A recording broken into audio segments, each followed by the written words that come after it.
Hello. Excellent. So welcome. This is Decouple Drupal and Responsive VR. And these, unfortunately, are just props. They're not really going to be involved in the talk. I did want to do a demonstration, but unfortunately, technical difficulties. So if anyone is interested at any stage after the talk of seeing what I'm going to be demonstrating in virtual reality, then come up and I will give you a demonstration. And I'm going to turn the drone off now because I really shouldn't have done that, but couldn't resist. Okay, I'm Stuart Clark at Decipher. If you can read those little characters up the top, you can actually follow along with the slides today. They're all hosted on GitHub. There's also some demonstration code that I'm going to be using in this talk today, so feel free to clone that and have a look for yourself. This is going to be a bit of a showcase, a bit of a tutorial, and potentially a bit of a discussion. This talk is somewhat of an exploration for myself to see what I could do. What I could do with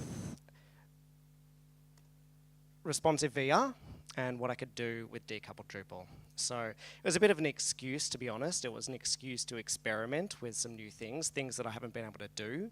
I'm personally a back-end Drupal developer, and for the last year, I have been stuck on Drupal 7 and will most likely be stuck on Drupal 7 next year as well. So this was a bit of a way of breaking out and trying to do something different. So Decoupled Drupal is something that I've wanted to do for a very, very long time. Back in early Drupal 7 days, I did a small amount with views and services, and I made some basic endpoints. But getting access to Drupal 8 and getting access to some modern technologies, I got to do some far more exciting things preparing for this talk. It's also an excuse to actually see if you can build a Drupal-powered VR website, which is something that, again, I've been thinking about for a few years, ever since I first heard about A-Frame. So I'm going to be talking about that today. It was for the drone to actually see if I could build something that I could showcase some of my drone photography on, and VR made the most sense because a lot of the photos that I've been taking are in full 360. So virtual reality gives you the ability to actually immerse yourself and look around as if you are 120 meters in the sky, which is the legal height, and I would never exceed that height. Don't check the metadata. And it was also an experiment to see if you could actually build a traditional website with VR, whether you can and whether you should. Although I will admit I didn't get that far. It was a very ambitious project, it was a very ambitious talk, and as a father of two, it was just very ambitious. So I still intend to see if I can, but what I'm going to be showcasing today is really just about the virtual reality on an image gallery aspect. So for Responsive VR, I'm going to be talking about A-Frame, which is a virtual reality JavaScript framework, which is targeted towards HTML style development rather than JavaScript, which is great. I'm not a front-end developer. I've dabbled in JavaScript, but A-Frame appealed to me as something a little bit easier. And Vue.js, which is just the current JavaScript hotness framework, and it appealed to me especially since there's a lot of talk about component-based design, and Vue.js really seems to do all the things that everyone talks about in a really effortless way, and I'll get into that a little bit later on. The Decoupled Drupal side of things, this is a Drupal camp. I'm not really going to go into it. I actually thought there'd be a lot more Decoupled Drupal talks here. The last conference I went to, Vienna DrupalCon, it was everywhere, and my understanding it was also everywhere at Badcamp. There has been mention of it. I may have missed if there was any actual talks because I've probably spent the entire conference preparing for my talk, which was the last one, but that's fine because it gave me more time to actually build something that I'm happy with. I will touch on a little bit of it briefly, and if there's time for more discussion, I'd be happy to go into it. I'm using Contenta CMS here, which has been mentioned multiple times. The primary aspect of it that I'm using for this is Json Api, which, when it comes down to it, as long as your Drupal site spits out Json Api or something similar, then it's enough. But Contenta CMS is a really good solution for something that just works out of the box. Shut up. So I'll go through a quick demo. Hopefully this will work. Ooh, look, I have notifications. Go away. Okay, so this is, let's call it pre-alpha. So this is something that I've been building for myself for some time now. I'm going to show you the local version just because it's probably safer. But it is available at stuart.tc. All the source code for this is also available, github.com/decipher/stuart.tc. And the last commit was about an hour or two ago, so that is live. But let's go into it now. See, are we going to work? Okay, so this is a responsive VR website. Now, what you're looking at the moment just looks like a relatively standard website, and that's kind of the point. This was, as I said, an experiment to see if you can build a somewhat traditional website with VR. So if we have a look, when I say responsive, it is responsive. So it respects standard Bootstrap breakpoints. This is XS, and all these other breakpoints are essentially the same. But the difference from a standard responsive website is it also has 2 additional breakpoints. This is pre-alpha. It's pretty buggy, I must admit. I'm still working on it. The other 2 breakpoints are VR desktop and VR mobile. So they're essentially the same thing. They are, we are now immersed into virtual reality. The distinction is I am on a desktop machine, and therefore I'm not seeing a stereoscopic image. I'm seeing one large image, but you can still interact with it as if you were in VR. However, if I were to initiate this, just reload, from within here, we get a slightly different experience. And what that allows us to do, and you can see it's opened up an image now, it allows us to bind different elements to this particular breakpoint, such as the cursor, which is only visible when you're in mobile devices, and that is your form of, that's your pointer essentially. So that's how you interact with things, because you can't touch things when you're in VR. There is multiple different input methods, and A-Frame does have support for them. But again, pre-alpha, this is the early version. So we've got a standard pointer, which you can move around. Unfortunately, the Chrome emulator does not let me look up and down in this mode, but you could move your head up and down, and if you could, you would see above there's a couple UI elements to actually allow you to navigate back to the previous page. So that is responsive VR. That's the basic concepts of it. So I'm just going to go out of here and reload and go back quickly. So the other thing I'll show you is when you are in mobile, you can do some pointless but fun things in VR, like build a 3-dimensional interface instead of having to deal with the fact that everything is unable to fit on the screen. It can fit on the screen, just in different axes. So we can have a fully three-dimensional animated interface. Should you? That's another question, but you can, and that's fun. And lastly, I will show you one little fun tool that the A-frame framework gives you just to really show how this is actually VR.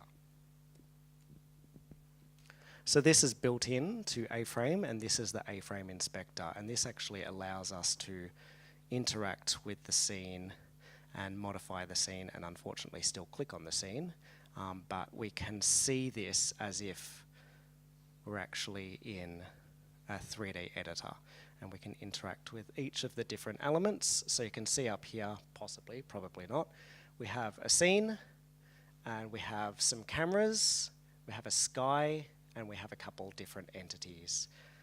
And each of these entities can be moved around. I don't actually know where my fun entities are, but all right. So let's get into the actual tutorial instead of this part. So I'll close this, jump back into here. And let's get into it. Feel free to steal this website to do whatever you want with it. It's just for fun. I'm going to keep working on it in my own time, but it is just a proof of concept to see what can be done. So as I said, you can follow along with this. It's going to take too long, but feel free to try. If you have Doxel, you can jump straight in by cloning this repo and initializing it, but it'll take about 15 minutes. So by the time you're done, hopefully so will I be. But once you are done, you can access this, and I've included 4 different major demos going through each of the different steps that I'm going to be covering today. Feel free to grab it at any stage in the future. So first I'm going to cover the VR side of things, which is, let's be honest, the cool stuff, although Vue is very fun too. But we're going to look at A-frame. So A-frame, as I said, is just a basic web VR framework. So it is a JavaScript library. It uses HTML style tags. Under the hood, it uses a JavaScript library called 3JS, which you can actually interact with directly to get more advanced functionality. It also has a few different animation libraries with it as well. But what it provides you out of the box is really simple and easy to use. It's cross-platform, so this works with, as you can see, desktop, as you can assume, mobile, but it also works with things like the Vive, the Rift, this Daydream, and Cardboard, which is essentially just a mobile phone and a headset anyway. I don't believe it works with the PlayStation VR yet, but the team behind this are very good at adding additional support over time. This is what it looks like. It's very simple, very easy to understand, which I guess is one reason why I marked this as somewhat of a beginner talk, but unfortunately I have a way of overcomplicating everything. But this is easy, I think. We have our JavaScript up here. We have our scene tag, which wraps the entire VR scene. This later gets rendered into a canvas. And then we have a bunch of different primitives. So we have a box, a sphere, a cylinder, a plane, and a sky, each of which is made up of various different components. These are also just essentially, you may have seen in the previous, in the inspector, there was a dash entity. Each one of these is an a dash entity, but with some materials and some properties and so on predefined, just to give you what you're actually wanting. So a nice quick way to get what you need. Every single primitive has different components available to them. I do recommend checking out aframe.io/docs, where there is tons more information. Like, this is just a small subset of what's available. Yeah? Absolutely. You may put textures or materials, etc. I don't really go into that too much, but check out the documentation. It's really good. And some of the examples are way over the top demonstrating that, such as I think the second hello world gives you a really weird sort of Celtic knot with reflective textures on it that just looks, you know, fun. So this is what that was. So let's take a look at it again. We'll go back. Here's your code, and here's your VR. So you've got your sky, which is white. You've got your plane, your cube, your sphere, and your cylinder. You can also immerse, but that doesn't work well inside of an iframe. A-frame in an iframe does not work. Whoops. I'll also show again the inspector. It's really hard to use two hands and hold a mic. So you can see, again, that is what we've got here. So we've got box, sphere, cylinder, plane, sky, and some other things. So we'll jump onto this one, and you can see that you can actually interact with this in the inspector, and then later, if you want, you can actually grab out the modified markup and do something with that scene. So if you want to build a complex scene, you can do that here.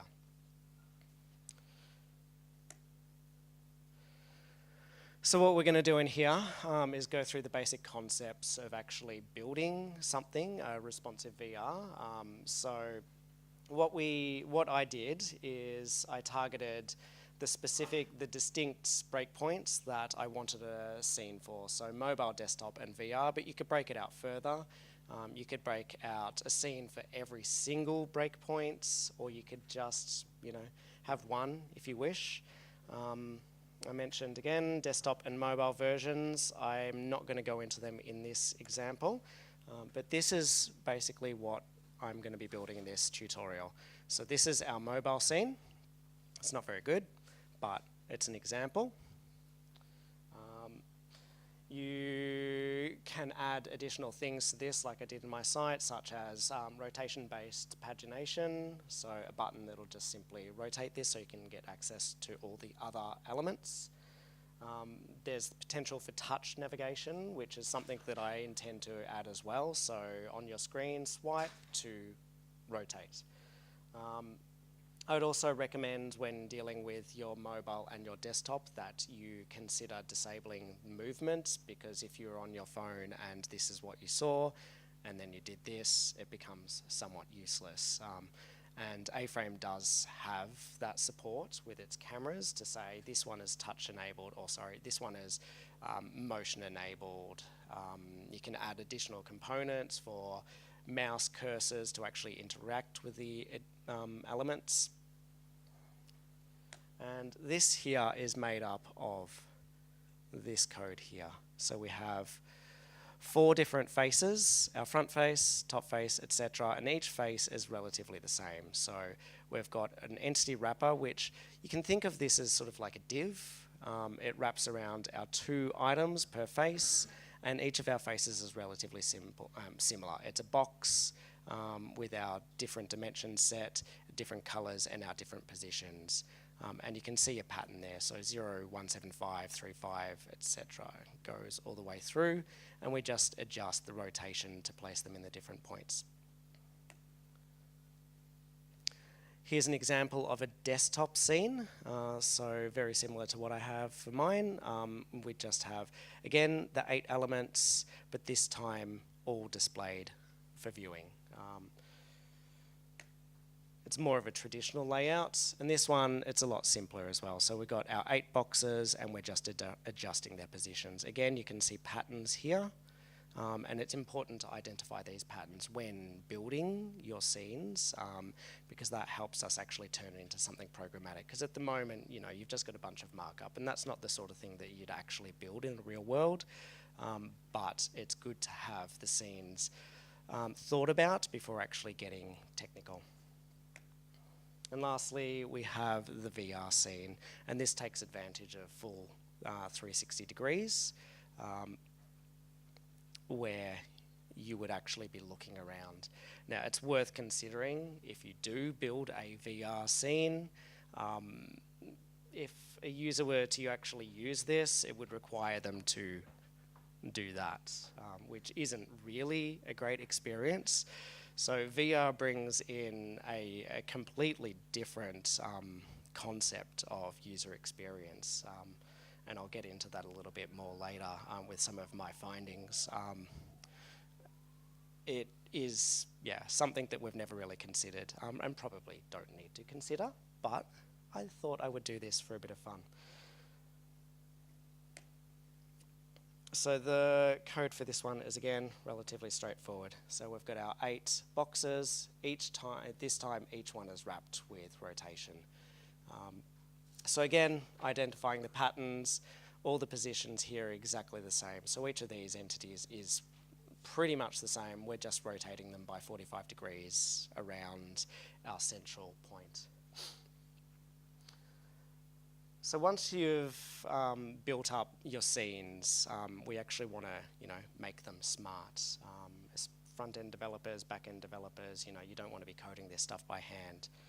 So that's where Vue comes in, and Vue is going to glue all of these items together into some smart components. You could use anything you want. I picked Vue because it resonated with me as something that was easy, again, much like A-frame. The structure of a Vue file just made sense to me, much the way that Drupal made sense to me when I started developing with Drupal. It's very much component-based. It's a very simple syntax, but it's still highly flexible. I'd say it's similar to React, but I've never actually used React, so my opinion doesn't really count there. But it's a JavaScript framework that is tailored to your Vue, your actual output. And this is an example of a Vue file, and this is the reason why I thought it was great, because you've got your 3 main parts. You've got your markup wrapped by a template, you've got your script, and you've got your style. What I find really good about this, and I think if anyone saw Simon Hobbs's talk earlier, he mentioned scoped styling, and this supports that. So we've got our styling, we've got our language of SCSS, and we've scoped it, and what that means is that the output up here of div will get affected by this styling, but no other divs in the project will, because that's SCSS is scoped to this markup, which really makes component-based design a lot easier. Just as an aside, with another Vue project that I've been working on, the pattern I've taken is the only thing, the only Sass files that exist are mix-ins. They're the mix-ins and base styling, like typography. And then the first thing I do inside of any one of my components is I import that single file, and then everything else is purely just usage of those mix-ins or styling specific to that component. So it makes it a little bit easier to wrap your head around. So just getting a quick look at this Vue file to see what the actual difference between HTML and Vue markup is. You can see things like this here, so class with a colon in front, which tells the file that it is bound to the class property. So whatever's invoking this component will pass in a class attribute, and this will get replaced with that. Text, again, is bound to the text property that's passed in, and that will just get rendered out there. It's a very, very simple example of it. Don't want to get too deep, but I highly recommend looking into it. So I'm going to go through a basic Vue tutorial based on our A-frame scenes. So what I'm going to build here is 2 different components, a teaser and a view, but if we were building a more complex website, we'd likely add in a full view mode, a navigation component, button component, text. Like, it depends on what you want. Break it down how you see fit. I like to think of it as atomic design, break down everything as small as possible, and then build up components based on other components. so that if I want to change the way that I do text, especially in VR, because text is a entity that uses a specific font and renders in certain ways, if I want to change the way that that system works, I just have to update the text view component and everything else just gets that update. So very similar to SCSS to some extent with mix-ins.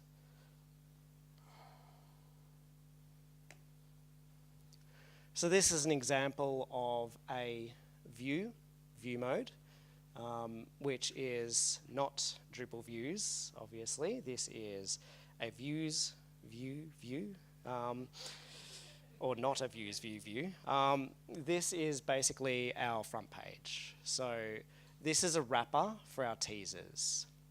So you can see our root element here, and it's got a vif attribute. And that essentially says, unless items actually contains anything, we do nothing. If items does contain something, we then go inside and start rendering this. So we have a v4, which iterates over our items. So every one of our items, which is currently hard-coded here, we have 3 items, one with color red, green, and blue. So we're going to end up with 3 items spat out. And each of these items is in turn going to render the teaser view component, and it's going to pass into them the color and the delta.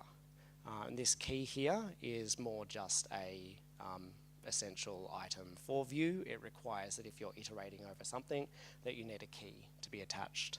I'm not a view expert, so don't ask me why. You can see here that we're importing our teaser, we're registering our teaser, and that's it. It's very straightforward.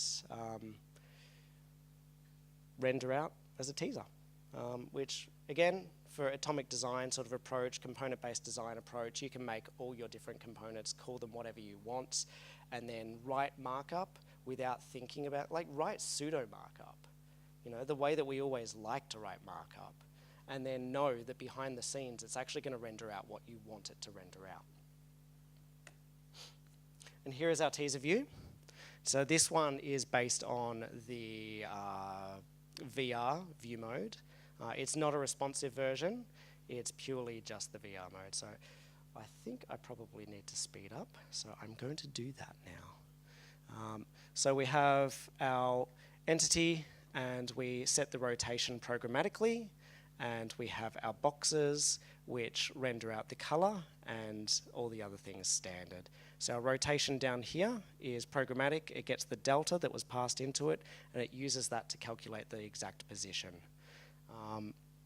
And then we have our properties that are passed in, and we provide defaults as well. So not everything actually needs to be passed in. I do have an example of this. Let me, nope. Exit. Nope. No, all right, I'm going to skip the example because I didn't prepare well enough, but trust me, it works. So responsive VR. So this is the actual meat of this. This is, I think, somewhat of a new idea. I don't think anyone else has done it. Again, there's probably a good reason for that, but during this process, like originally it was just going to be a basic VR site. The responsive bit came in later, but I think it turned out to be the most interesting. So it's built up using 2 main components. We have A-frame, which again is the obvious part that we've covered, but A-frame is also a JavaScript utility. It has a few helpers. And a node plugin called, a node module called vMedia Query that allows us to do media query stuff inside of Vue. So A-frame, we have 2 different things that we can do with that. One is we can bind to our A scene, we can bind events. So when we enter VR and when we exit VR. And we can also determine what sort of device that we're working with. You can actually get a lot more granular. So while I've said there's 2 VR breakpoints, there can be many more. You could have a different breakpoint for different devices. Is it Oculus? Is it Vive, etc.? We have vMedia Query. And this is the basic way. It's not exactly as nice as it could be, but I think out of all the ones that I looked at, it seemed to be the most powerful.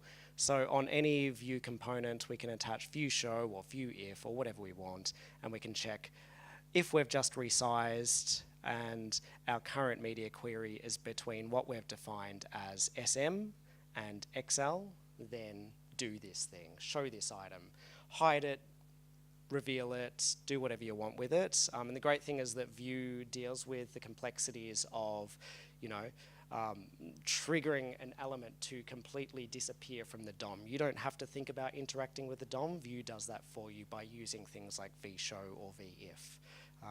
If you saw that in a real world example, you'd actually see it'll just leave a placeholder in the DOM, and then whenever that returns true, that item will just reappear. Alternatively, you can, in your code, in your Vue methods, you can actually invoke it this way and check if I am above this value or this variable, then do this thing. There's additional methods above, below, beyond, between, etc. With that, I'll skip through a few of these, but with that, I built up a basic responsive Vuex store. So I'm not going to go into what Vuex stores are, but Vuex, well, I'm about to apparently. Vuex stores will contain your actual data and some methods and so on. So you can say, hey, what state am I currently in? Great, do this thing. So just a quick look at the vMedia query. This is how it's bound inside of Vue. These are the variables that I've set based on Bootstrap. And then this is the actual guts of the responsive side of things. So we've got multiple different states, what the breakpoint currently is, what the VR states are. Is VR active? And if so, is it desktop or mobile? And a change state so that we can actually just watch that change state. So whenever that change state changes, then we can do something. We've got a couple mutations where we actually adjust these states. So breakpoint set and VR set. And they're bound to different things here. So this is an example view, more of a Nuxt layout, which is another layer. Where you can see your scene has its enter and exit states, which down here will trigger responsive VR true or responsive VR false. You can see at the bottom here, we're watching resize. Whenever resize triggers, we will in turn go and set that value in our store so that we actually know what to do with it. And then lastly, as an example, we have some text which will actually adjust. So I do have my demo here. So this is the basic example of that. Again, all this code is available on GitHub to play with. So you can see XL, LG, MD, etc. And you go into responsive VR desktop. So it's a very simple framework that allows you to then build out your VR, your responsive VR website.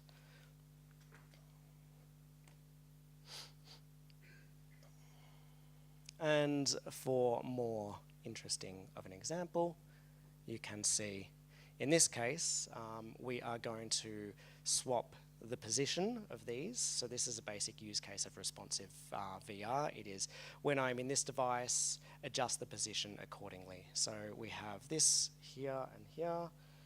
Interestingly, they look like the wrong colors to me, but hey. And then we go into VR and they swap position.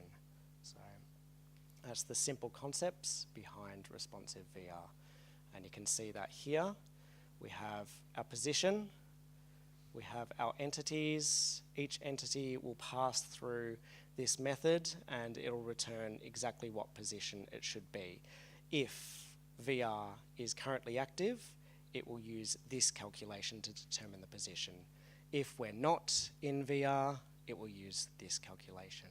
So it's a very straightforward approach. And lastly, you can actually see our responsive teaser.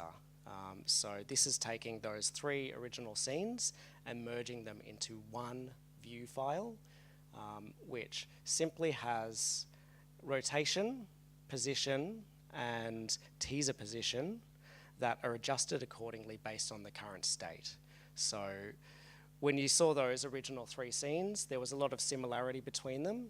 So this has identified all those patterns and then wrapped them programmatically so that when we're in VR, we set the values to this. When we're in mobile, we set them to this. And when we're in any other state, which is desktop, we set them to this. And that gives you this. Inspect. So there.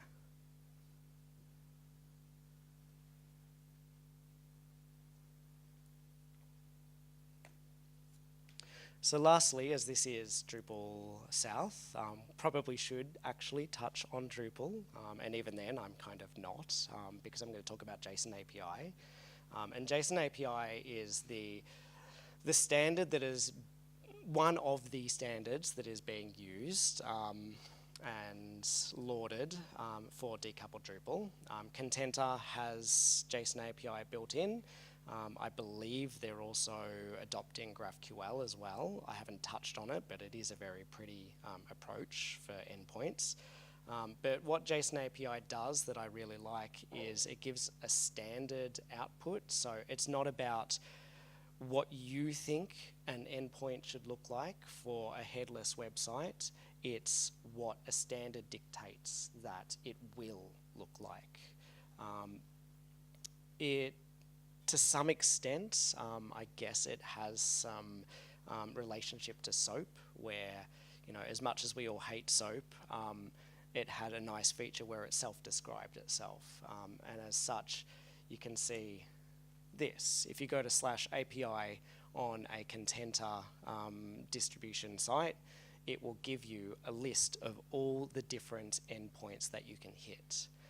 So you can build a smart application without actually knowing the endpoints because they're just made available to you. And each endpoint has all of its links and all of its data relevant included.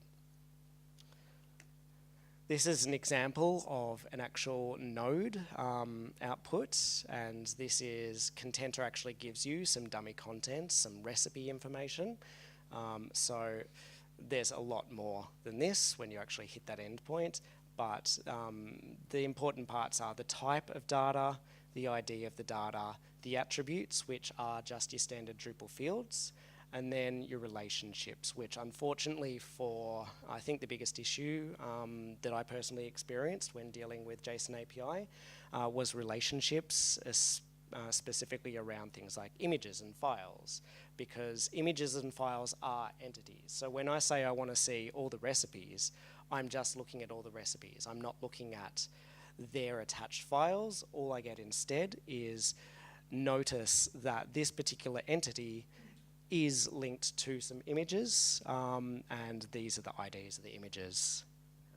2 minutes. All right. I'm not going to get to cover everything, so I will speed up. Or would everyone like to ask questions and distract me instead? No?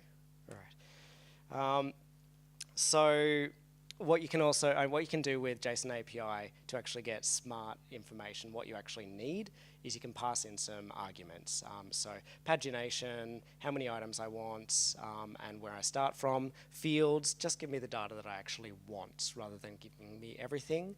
And includes, which is probably the more important thing. There's also sorting and filtering, but the includes actually allows us to get straight down to the real data. So I want to get an endpoint that gives me the data and all the relationship items. I don't want to know there's an image, I want to see the image. So that's where includes come in. So I'll go through the tutorial very, very quickly.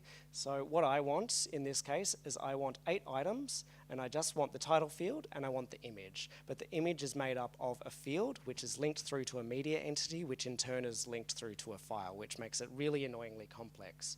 And when I first started, I thought, well, why not just build a view and get the output from the view? Well, you don't do that. Json Api and views don't go together, as in Drupal views, so if you are going to build that sort of site, just keep that in mind. So to get what we want, I used a little tool here called Build URL, which will just build me up a really nasty long URL, which contains those arguments that I want. So you can see down here, this is an actually working URL, which contains all the flags all the way across just to filter the data that I want. And that will, I won't show you the output because I didn't put a slide in for that. Once you've got that data, you then need to store that. So in your view component, you'll use something like mounted or fetch to actually pull that data in. I recommend deserializing that data. There's a wonderful Node module called Json Serializer. Using that to deserialize it, you can then take those relationships and actually move them back to the root of the data. So instead of having your data and your relationships, it will merge them all into a single item with everything that you need. And once you've got the data, then you can actually bind it and show real-world Drupal data in responsive VR. So there you go. I think that's pretty much it. I'll just cover over a quick few little things, just some thoughts on, what I came across during this. So should or could you build a traditional website in VR? Probably not. It's probably not a good idea. If you were going to build a VR website, I'd suggest thinking more about the outlying ideas, the art galleries, the photo galleries, games. Games is actually something that I would like to try and build with Drupal, because every entity that you build in Drupal in the back end could be mapped directly to a VR model. So you could build out rooms, and then you can have entity references to link rooms to other rooms, and then build up a big VR object. And then inside those rooms you could have items and monsters, and they're all different entities that contain all the data that's exported via Json Api and then rendered via A-frame via the view components. Things to think about are like user interfaces and motion sickness, because ironically I get motion sickness when I put VR on. One of the first examples I did was trying to do a standard carousel of constantly moving items that when you hover over them they stop, and then you click on them and you go through, and it was all easy to implement on the desktop, on the phone, and then I put the VR goggles on and I felt ill straight away. So I realized that I had to be responsive. I had to stop it from moving the minute you immersed yourself into VR.